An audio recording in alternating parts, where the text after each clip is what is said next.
Hey, it's me, Vicky Marie, with a coffee in my mug. Now, I've had the biggest malfunction ever this morning with my wig.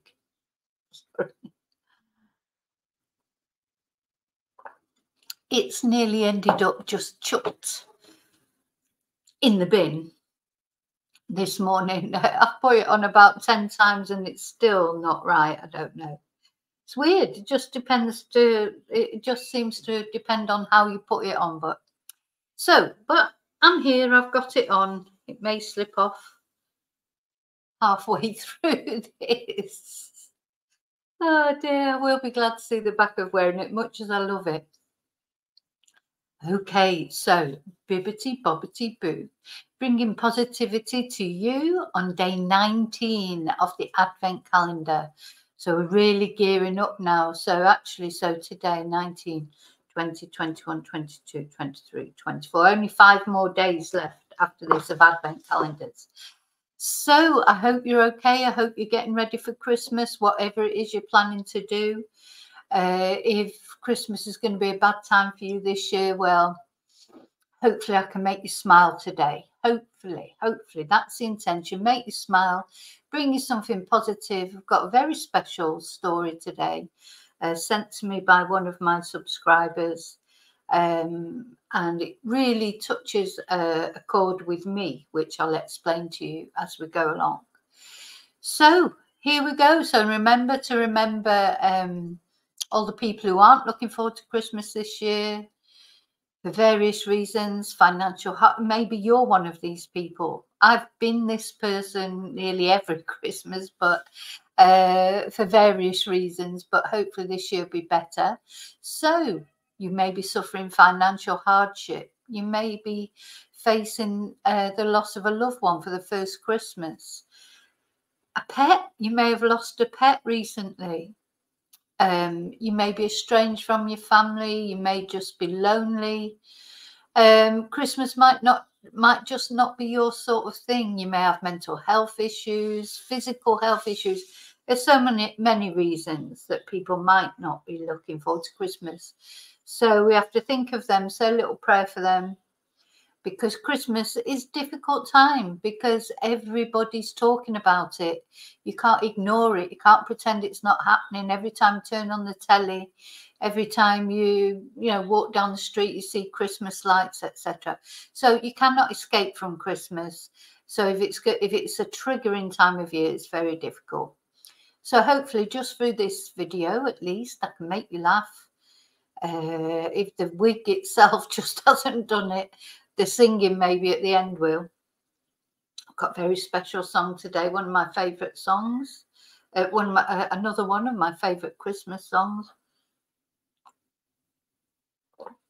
But not only that, because it brings back, it was from my era, if you like, when I was just sort of in the throes of first love, totally in love with someone. Brings back all those memories, young love. It's lovely, isn't it? So a special song in many ways, the song that I'm going to sing today. I'm going to butcher today. Okay, so what we're going to talk about, let me just turn that off. So we're going to talk about a very special lady. As I say, this was one of my subscribers sent me in this information about this lady. I didn't know about her. And she has a website called Glorious Opportunity. Now, let's just, let me see if I go to home. This is a lady. Oops. Her name is Dr. Jennifer Butte. And Jennifer Butte used to be a GP, but she retired early with early onset Alzheimer's disease. Since then, this is what she's saying, since then it has become my passion to try and help people understand about it, because I do believe it is a great opportunity, a God-given, unexpected gift. In order to understand, look, I'm crying already, this hurt section of society.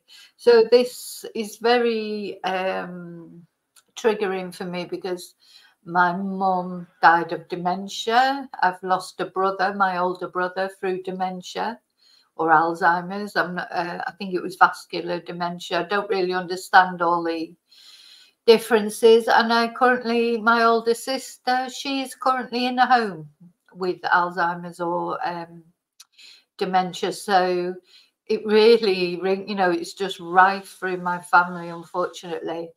And the rest of us were all hoping we're not going to be affected by it.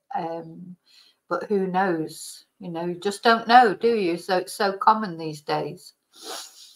So this website contains different resources that I hope you'll find useful. I've made a number of videos. I enjoy speaking at conferences and at meetings for doctors, carers or relatives. You can find more information on my Facebook page.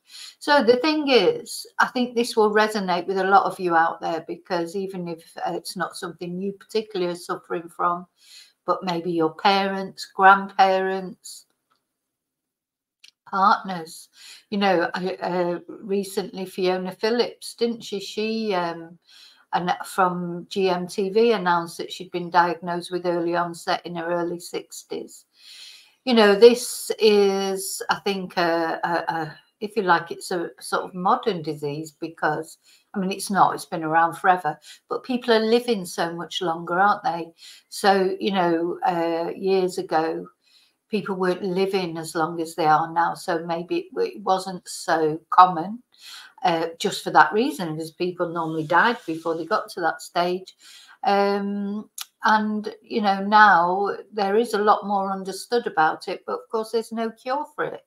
Now, my sister, who's in a home, her daughter looks after her so well. She's being cared for in a home, but her daughter goes there as often as she would have had her at home, but she works full time. She's a teacher. So it just became impossible to look after her at home. And, she makes sure she takes her out, stimulates her, that she has the best life she can give her while she can enjoy it, because she knows there'll come a day when she won't be able to enjoy it. So at the moment, she does enjoy things. You can talk to her, but it's difficult. She loses the thread of a conversation, it sort of trails off. It's very upsetting to see. And I'm sure there's a lot of you out there will understand that, how it feels. It's not only the person who's going through it, but the people, the loved ones, who have to see their loved one become, a shadow of their former self, if you like. With my brother, it was very sad because his loves were football, Manchester City, and music. They were his passions in life. And Alzheimer's or dementia took those both away from him, because in the end he just didn't register music or Manchester City sort of triumphs that they had and things. It was just, oh, that's great.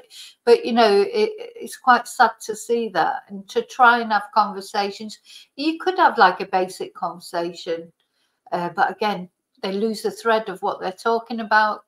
They can't concentrate, can they? So it's difficult, but you can give them love. I suppose you can always give people love, and I do think they are aware of that.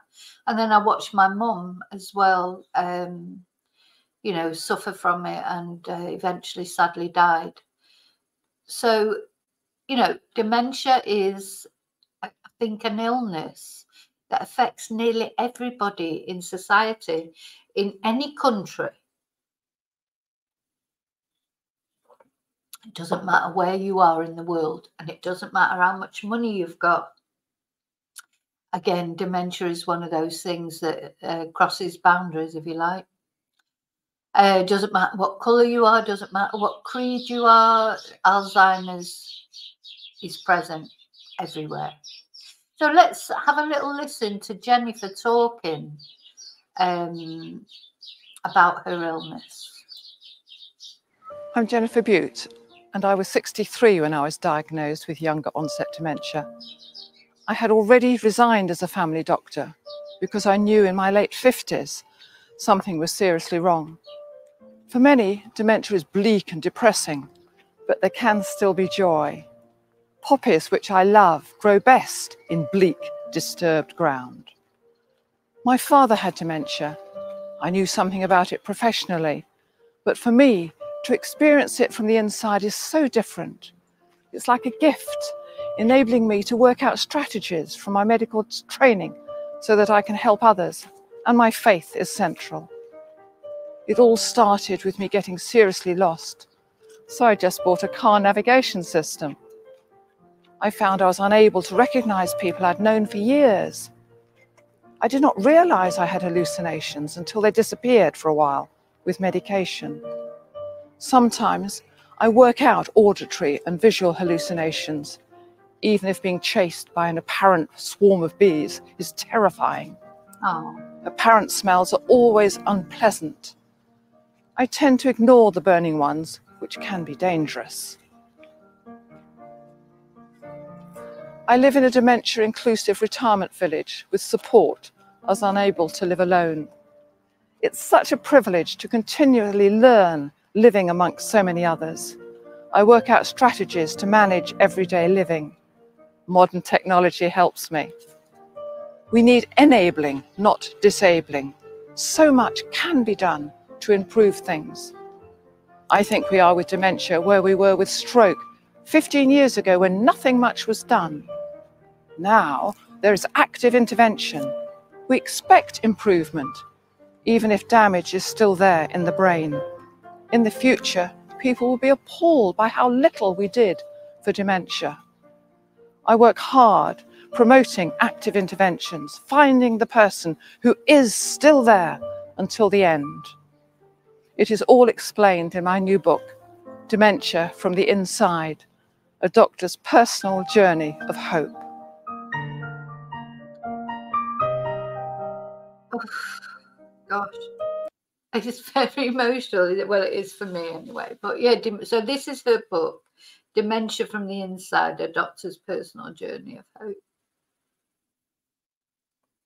Now, I just think it's always just so fantastic, isn't it? When somebody takes a negative and turns it into a positive. You know, because at the end of the day, you get dealt certain cards in your life. Sometimes there are some things you can change, but sometimes there are things you can't change, like illness, etc. So Jennifer has been dealt the card of Alzheimer's, and she's done what she can with it, the best she can with it. And this is supposed to be a positive video. I'm going to cry all the way through it, I know.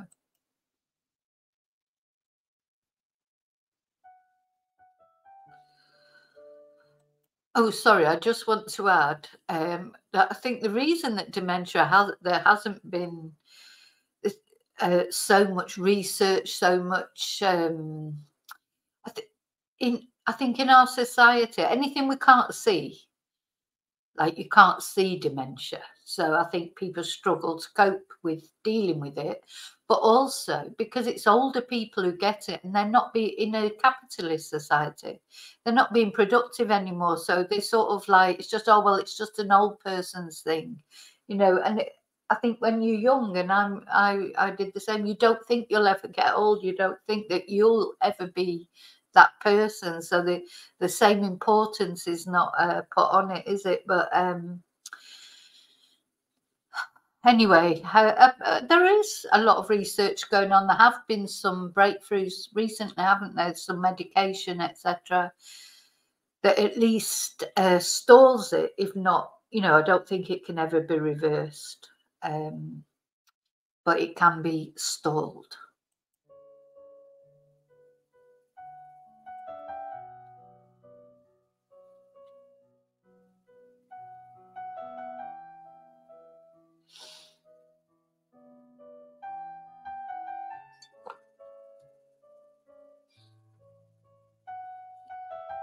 I'm Jennifer Butte, and I was diagnosed with Alzheimer's dementia at the age of 63, although I had already resigned as a GP because I had realized several years earlier that there was something seriously wrong.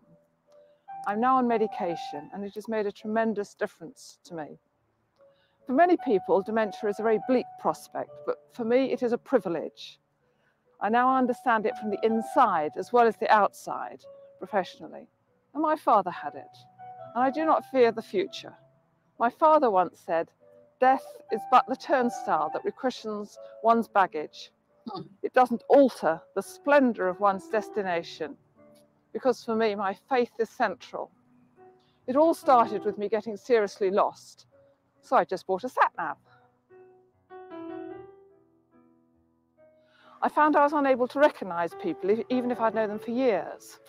Often mannerisms helps more than names or faces. I have difficulty finding my way home, as all houses and roads look the same. God. Where I live now, which has on-site dementia care, all the doors have different colours, but that doesn't help me.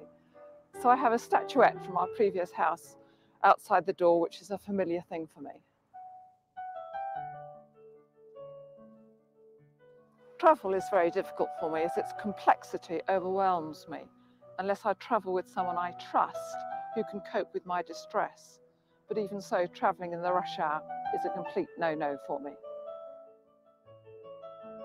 I used to be an avid speed reader, but now it does not make sense, as I do not understand what some of the letters in the words mean.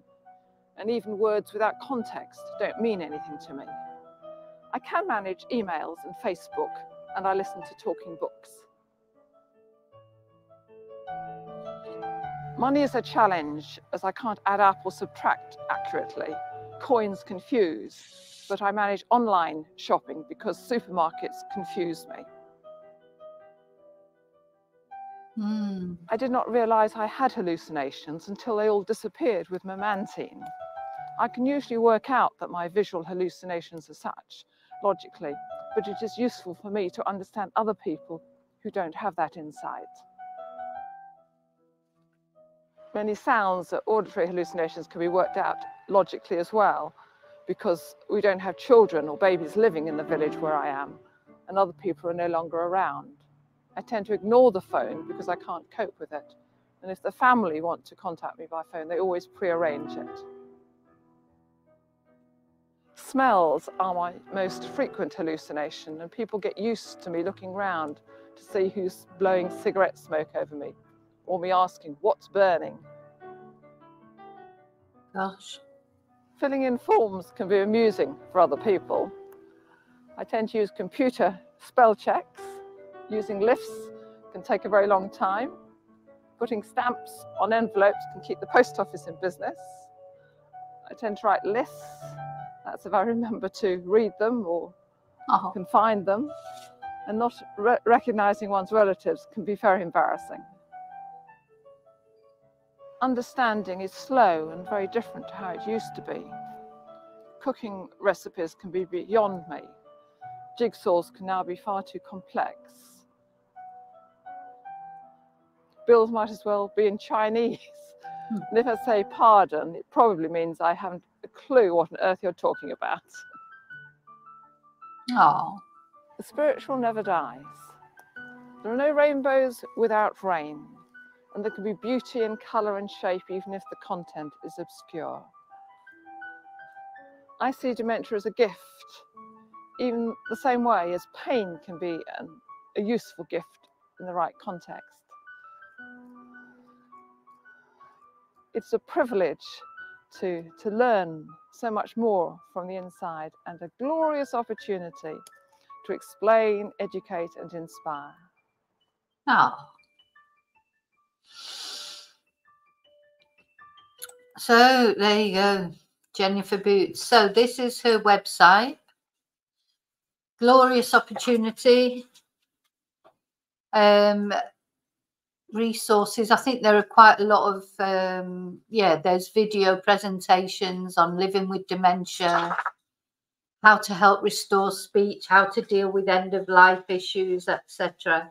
So lots of useful things there. If you or somebody you know are suffering from dementia and you think that this website will help them,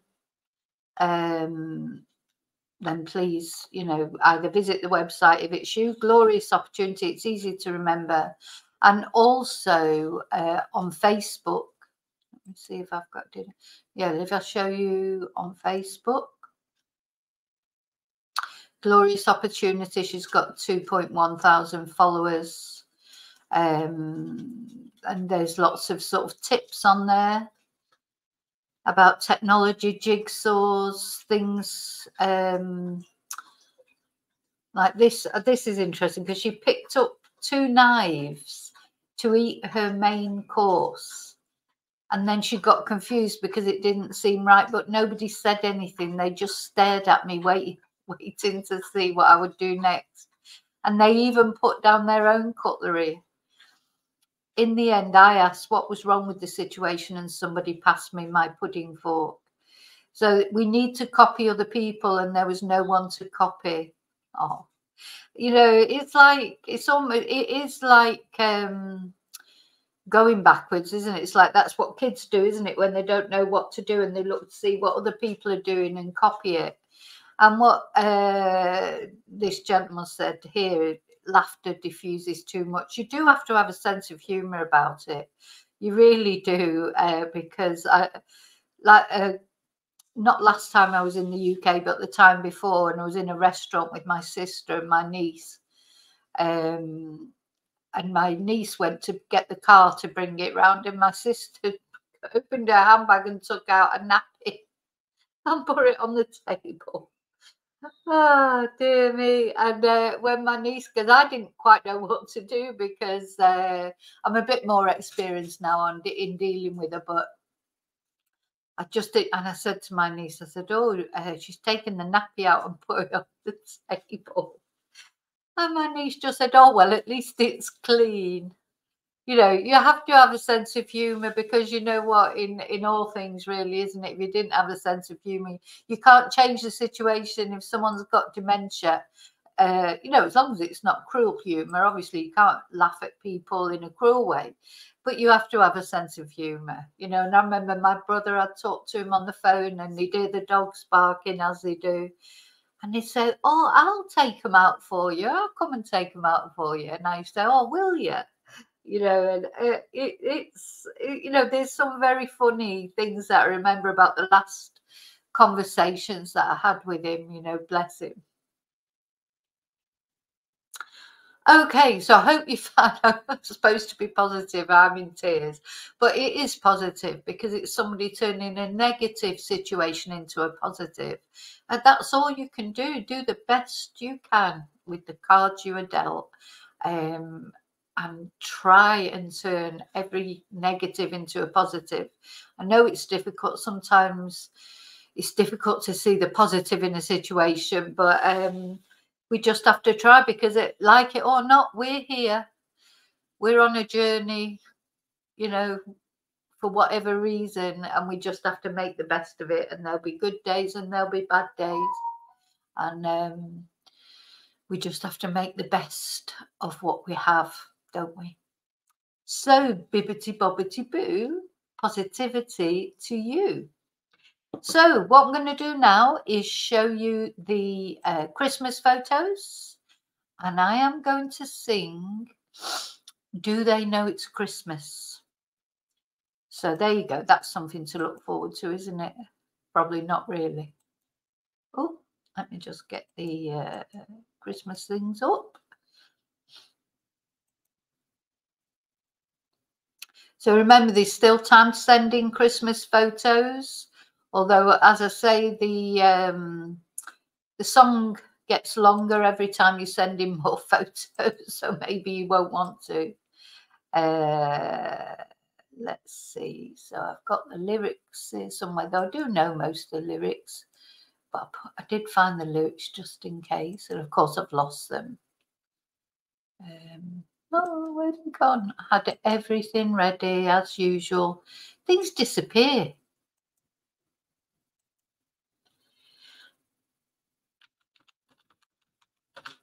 Now, this song is very special to me, and I'm sure to a lot of you out there, because at the time when this song came out, it was Band Aid, wasn't it? It was the first time I ever remember. I think I was maybe 19 or something like that, possibly 20.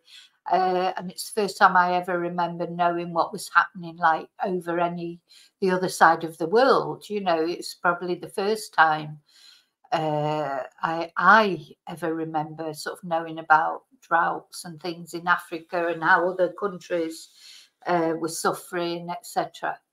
And of course, it was Bob Geldof and Midge who wrote the song, I think, and then got all these different pop stars together. And it was like this massive hit. It was played everywhere. And at the time, I was madly in love with my husband. And, you know, it's just a good time. When I remember it, it's a very positive time. So that's what I'm going to sing as we look at the pictures. Right. Now, can't remember if I shared them yet or not. Hang on. No. So, oh, yes.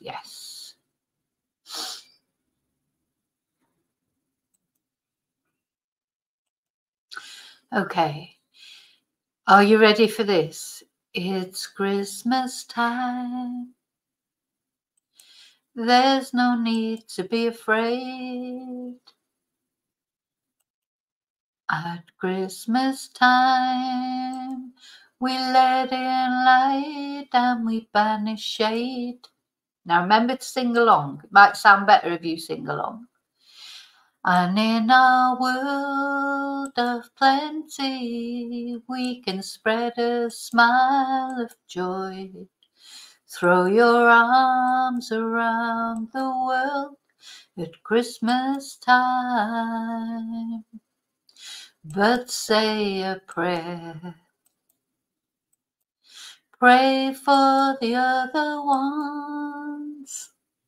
At Christmas time, it's hard, but when you're having fun, there's a world outside your window, and it's a world of dread and fear, where the only water flowing is the bitter sting of tears. And the Christmas bells that ring there are the clanging chimes of doom. Well, tonight, thank God it's them instead of you. And there won't be snow in Africa this Christmas time. And the greatest gift they'll get this year is life, where nothing ever grows, no rain nor rivers flow. Do they know it's Christmas time at all? Here's to you, raise a glass to everyone. Spare our what? Oh, I don't know. I'll sing that bit. Here's to them underneath that burning sun. You got. Oh, I don't know. Do they know it's Christmas time at all?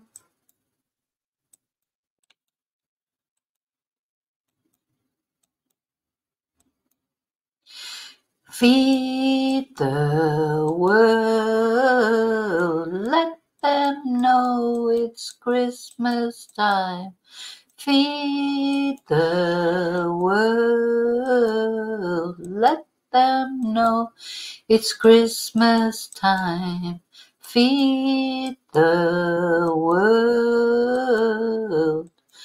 Let them know it's Christmas time and feed the world. Let them know it's Christmas time.